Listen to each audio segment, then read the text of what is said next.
Hi guys, ngayon nga ibigay natin ang game result na naganap na nakaraang laban ng Alas Pilipinas. Syempre, latest team standing at game schedule na magaganap ngayong paparating na June 11, 2026. Anong team ang makakaharap, anong oras ang laro, saan ang venue at saan mapapanood. Kaya before that guys, please nakikiusap ako. Don't forget to like, comment, and subscribe for more valuable updates.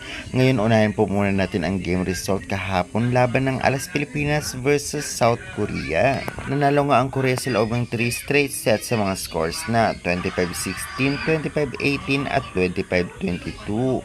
Grabe, maganda sana yung laban ngunit natalo sila. Samantalang nahirapan din ang Korea sa third set na may Gades, may Aragalang at Alaysa Valdez, kaya possible na sila ang gamiting first 6 sa paparating na laban sa Chinese Taipei.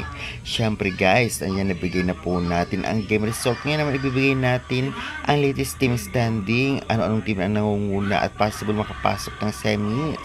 Sa Pool A nga, talagang nangunguna ang South Korea 3-0 na may 9 points, Chinese Taipei 3-0 9 points, Philippines 2-2 with 7 points, Australia 2-1 with 5 points, Uzbekistan 0-3 with 0 points at Kyrgyzstan 0-3 with 0 points. Samantalang sa Pool B, Kazakhstan 3-0 with 9 points, Vietnam 3-0 with 8 points, Indonesia 2-2 with 7 points, Iran 1-2 with 3 points, Hong Kong 1-3 with 3 points at Lebanon 0-3 with 0 points. Kung ating titignan, may chance pa makapasok ang Alas sa semifinals kaya dapat galingan nila. Ngayon naman ibibigay natin ang paparating na game schedule ngayong June 11, 2026 dahil sa June 10 ay walang laro. Narito po ang mga team na maghaharap-harap ngayong June 11, 2026. First game 9 AM, Iran versus Vietnam. Second game 12 PM, Kazakhstan versus Lebanon. Third game 3 PM, Chinese Taipei versus Philippines or Alas Pilipinas. 6 PM, Australia versus South Korea at 9 PM, Uzbekistan versus Kyrgyzstan.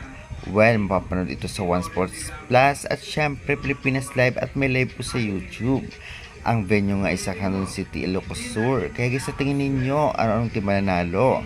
May panalo kayo ng Alas ang laban sa Chinese Taipei? Pa-comment, pa-subscribe naman for more valuable updates.